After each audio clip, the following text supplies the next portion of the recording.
Hello, so today I'm going to be talking to you about the 8 books that I read in January. I read 5 physical books and 3 audiobooks, and we're going to go in chronological order. The first book I read this year, wild choice to be my first book of the year, but it was The Naturals by Jennifer Lynn Barnes. This is about a group of super gifted teenagers who the FBI hires to work cases. It's like Criminal Minds, but they're teenagers. That's really the best I can describe it. I gave it 3 stars. I didn't love it. I wasn't expecting to love it. I only read it because I was in the mood to read a series, and this is like I think it's like a 5-book series or something like that, and I heard it described as like addicting and like you just fly through it and you just want to see what happens and get to the next book and keep reading. And I did. By the end, I almost picked up the second book. I almost did. I didn't like the first book. And yet, it was kind of addicting. It's very cheesy. You definitely have to suspend every ounce of disbelief that you have. The main character, she doesn't curse, and so she replaces all her curse words with like, ah, cheese. I think at one point she literally says, ah, shiitake mushrooms. It was, frankly, hard to read at that point. I listened to this on audio. It was hard to listen. There's a love triangle in this. I thought it was bad. I didn't enjoy the personalities or the characters of the 2 guys that were with her in this triangle. In YA books that have like a romance subplot, I just am always drawn back to the fact that you have known each other for 3 days and they don't care. And I do. And so I often struggle with the romance subplot in a lot of books. Yeah, I didn't enjoy the love triangle. I can enjoy love triangles. This one, they were just the most mediocre, boring guys, and I didn't enjoy it. I mean, like, she enjoyed it. I think they're like great for her though. Like they match up for sure. Next, I read A Whisper in the Walls by Scott Reintgen. Reintgen? R-E-I-N-T-G-E-N, Reintgen. This is the sequel to A Door in the Dark, which I read at the end of last year, and I loved it. I gave it 5 stars. Probably shouldn't have, that's probably not correct. But this is the sequel. So the first book is about this girl named Wren who goes to this magical school, and in the society you have these magical objects or artifacts that your magic can be like imbued into, and you're allotted a certain amount of magic a month. I don't remember the like form of measurement they used, something made up obviously. And you know, spells cost magic. And in this world there are these sort of portals basically called waxways that transport you to where you want to go. It's like you let the candle burn all the way down and then the spell takes effect and you zip to where you go.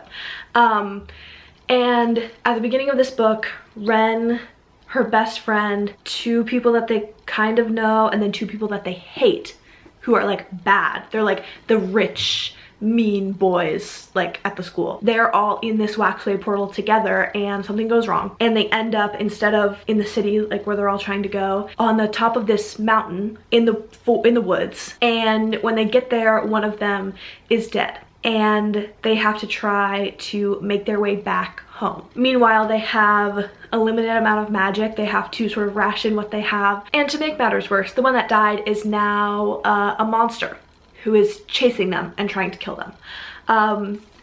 So they've got a lot to worry about. This is all just the first book, by the way.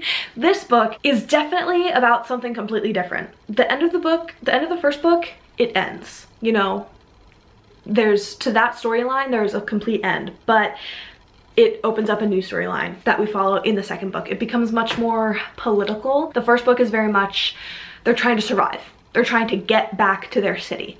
And they're trying to figure out why the person that died turned into this monster and how to defeat them, and with all the while without, you know, running out of magic. And then this book is really about the political machinations in this city and country that Wren is now kind of in a position of power within. No spoilers. Is that a spoiler? Perhaps. I think I did just spoil it, but you don't know the details, okay? I like this less than the first book, but I still really enjoyed it. I do think the romance in this series that starts in the first book and then continues very much heavily into this one is pretty underdeveloped. It's based around this bond, this magical bond that Ren and one of the other characters is forced to perform so that they can share magic because Ren's running out and she needs to survive. And this bond, they can share their magic and they can sort of not hear each other's thoughts, but they can feel each other's emotions. And if they try really hard, they can see like through the other's eyes what they're seeing in that moment. And so the main basis for this romance is this bond that is magically created.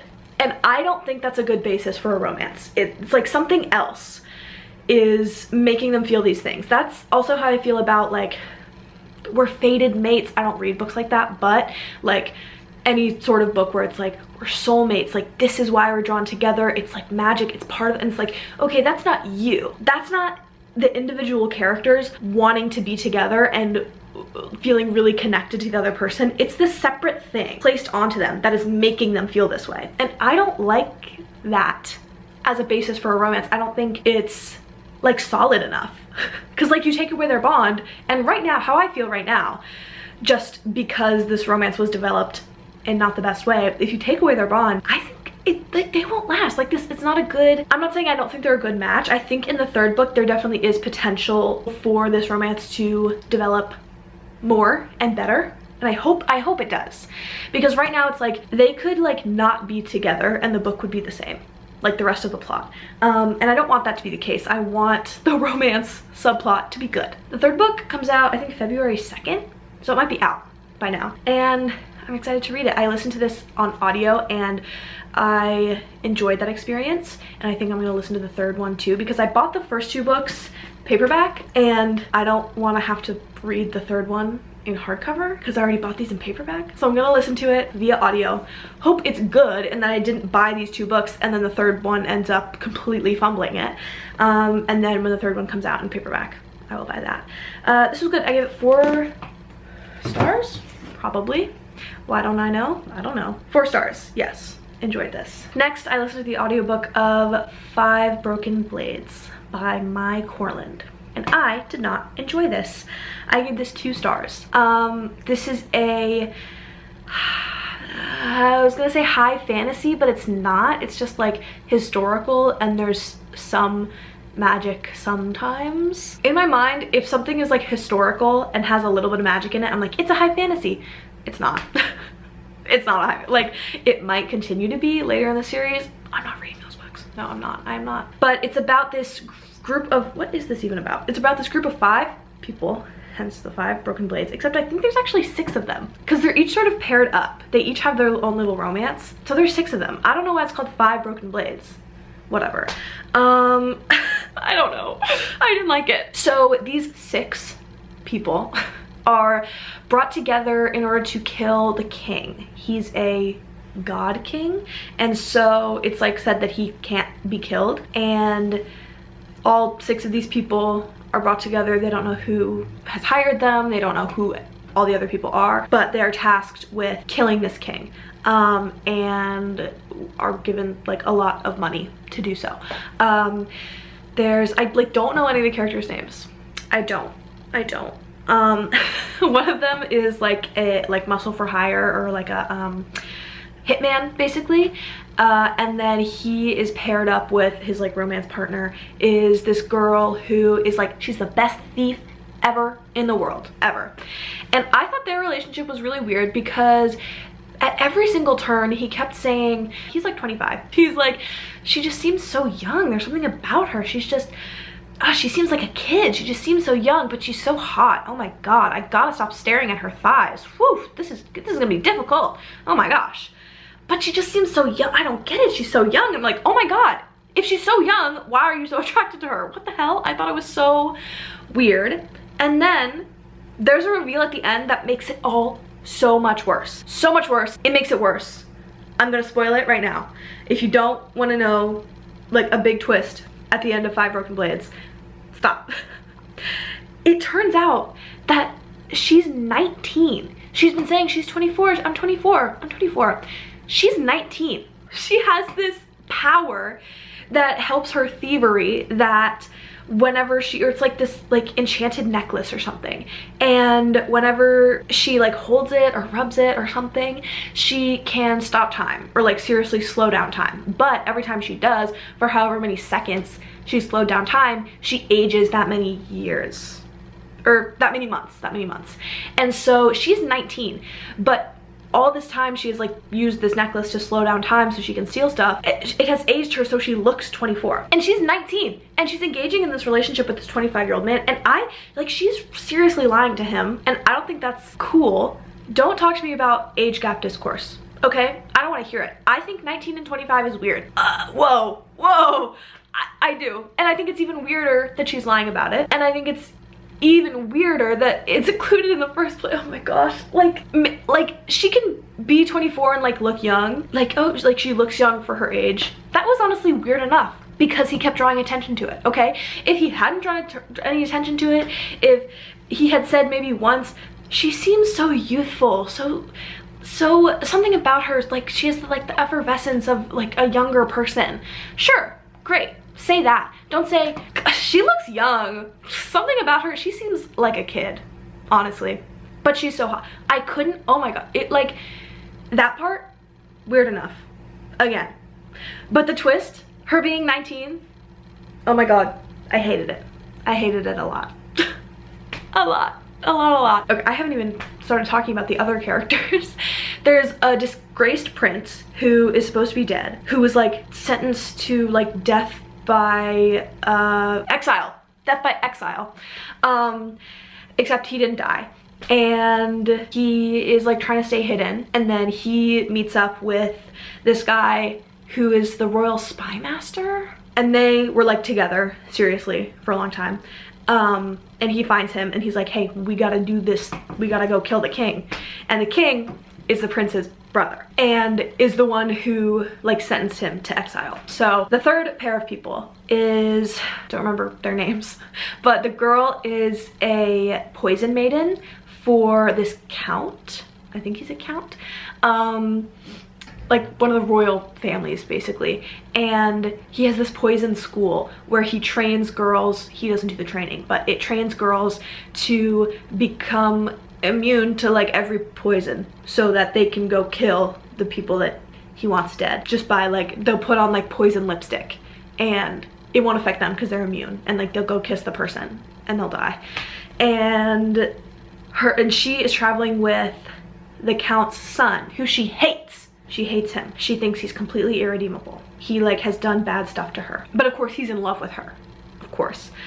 And he is there to accompany her on this trip because she can't be alone. And what she gets out of killing the king is her freedom and her sister's freedom. And she's really doing everything for her sister. She's contemplated suicide multiple times, but she knows her sister's life would just become exponentially worse if she were to do that. So those are our main players. Those are all of the players. And the first half of the book maybe is them just all traveling separately to this one location where they're meeting for the first time. And so they're all traveling in their pairs, and so we get their dynamics, and then we get their dynamics all together. And probably my favorite thing in it, I think it pretty much only happens in fantasy, is when you're following individual people and then they all come together. The moment once they all come together, that's like my favorite thing to read about. It makes me like giddy. And even though I didn't really like these characters, I wasn't really enjoying the plot or the writing, I was like excited when they came together. So basically every turn of this book, the author made a choice that I didn't enjoy. Like if there was every single point, something could have happened that I liked and something could have happened that I didn't like. Every single time, the thing that I didn't like always happened. I was like, I was just waiting for something good to happen that I enjoyed, and I just didn't. And I thought it was so slow, and I really didn't enjoy it. And also the audiobook narrators, each person had a different narrator. A lot of them sounded the same, and I was getting confused. Maybe that's on me. But overall, I feel like I'm being really mean about this book, and I think I only gave it 2 stars. I don't even think I gave it 1. Yeah, 2 stars. Next, I listened to this is a lot of audiobooks in a row, and that's because I was reading physically a series during all this. So next, I listened to Mostly Dead Things by Kristen Arnett. This had been, I think, on my TBR shelf on Goodreads since it came out.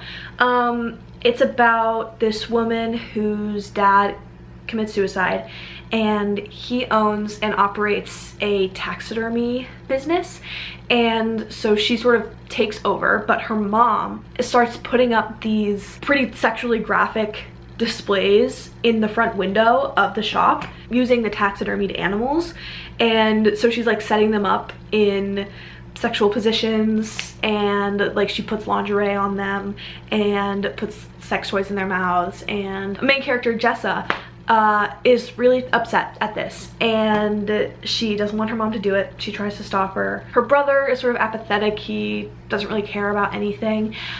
He was married to Jessa's childhood best friend, who Jessa also had a relationship with. They were together but not together basically their whole lives.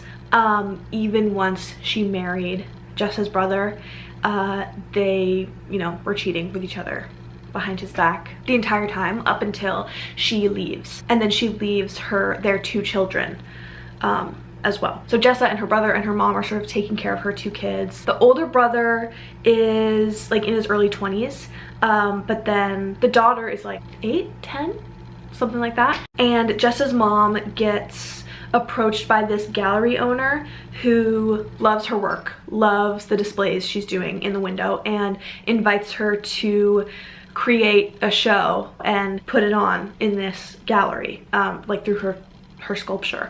And Jessa does not want her to do this. She thinks it's wrong and weird, and she's very repulsed by the art that her mother is creating, and she's also kind of getting into a relationship with the gallery owner. I think that's everything.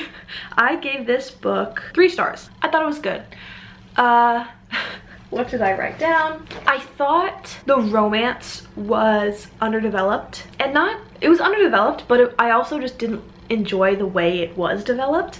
I think in lit fic books that are about something else and there's a romance alongside it, like the romance isn't the main point, I think they can be well done, and more often than not that I have read, they are well done. But this, everything else was pretty good, and then the romance was like, it like sort of brought the rest of the book down for me because it just wasn't as well done as everything else. I enjoyed the concept of her and her father working in this taxidermy shop.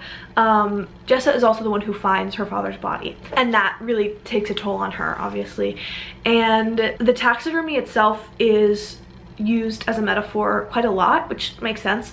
And I enjoyed it. It just wasn't like, it didn't have that spark for me that I sort of need my lit fic books to have. I think it's kind of easy to write just a mediocre lit fic, and I'm not saying this was bad, but I didn't have like any big feelings for this book. It was good. Actually, it was a good book. Like, I just didn't, I'm not, obviously you can tell I'm not shouting it from the rooftops. Don't have anything crazy negative to say, don't have anything crazy positive to say. It was good. That's enough sometimes. I did enjoy the development of the relationship between Jessa and her brother. They definitely have a strained relationship, and seeing that sort of grow and start to heal was really nice. I enjoyed that. Also, the relationship between Jessa and her mother gets a lot of attention that I liked a little less. I don't know. I really don't know. It was 3 stars. Moving on. I reread the Shades of Magic series by VE Schwab. This is one of my favorite series of all time. The first one is A Darker Shade of Magic, A Gathering of Shadows. Whoa, let me hold this properly. A Gathering of Shadows, and A Conjuring of Light. I love these books. I love them. Always have. Always will. Hopefully. This is one, like, I feel like you know what it's about. I'm just gonna hold up this one, the first one. This is about a world, well, 4 worlds, technically. There are 4 different versions of London, basically. Gray London, Red London, White London, and Black London.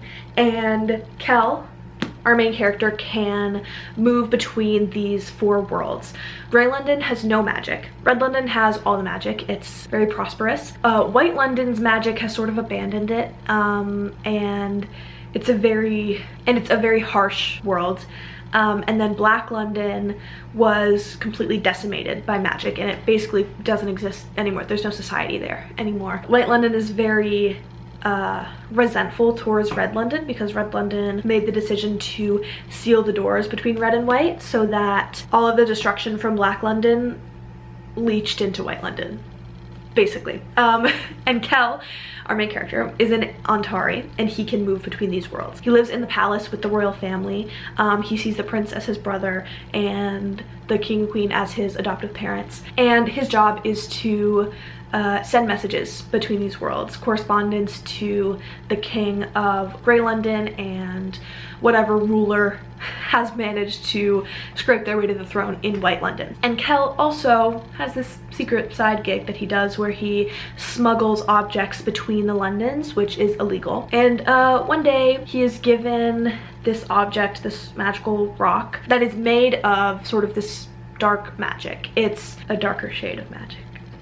Get it? And he smuggles it from White London to Red London. He then gets attacked and people try to steal it from him. So he escapes to Grey London, where he gets pickpocketed on the street by Miss Lila Bard, who is a thief in Grey London and whose dream is to be a pirate, be a captain of a ship. And she comes across Kel like beaten and battered in this alley. She offers him help, gives him a handkerchief, and steals the black rock from his pocket.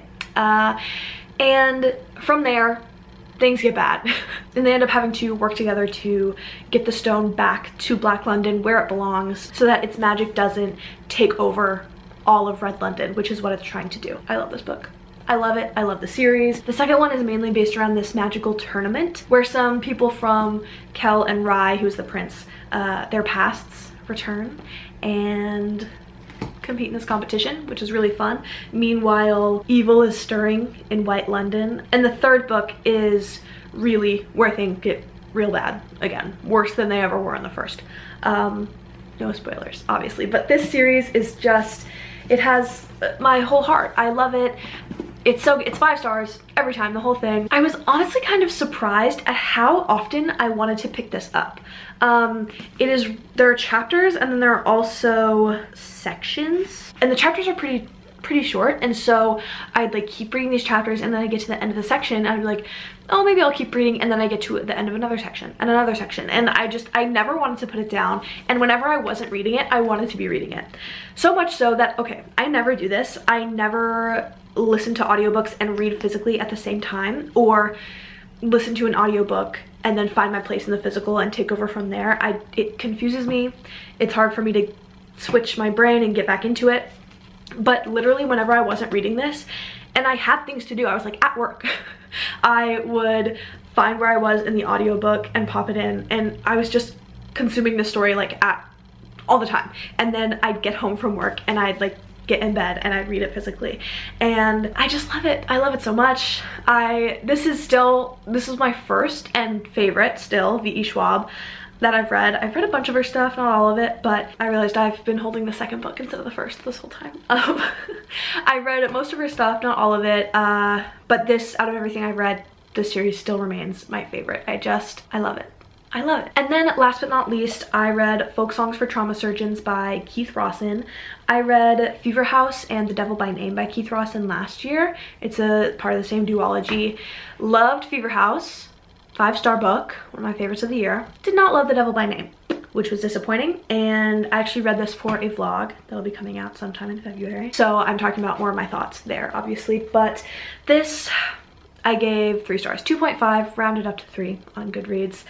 It's kind of disappointing. I love Keith Rosson's writing and the way he's able to make you care for the characters he's writing about. Even in the shortened page length of a short story, he makes, well, me at least, he makes me care. I enjoy his writing, but I was reading this and I never wanted to be reading it. Like, in very stark opposition from this, I always wanted to be reading this. I never wanted to be reading this while I was actively reading it. I wanted to be doing something else. And that was really disappointing. Even the stories that I liked, I would like, none of them would be a 5-star. I don't rate individual stories within short story collections, but none of them would be a 5. I don't even know if any of them would be a full 4. My favorite was Yes, We Are Duly Concerned with Calamitous Events.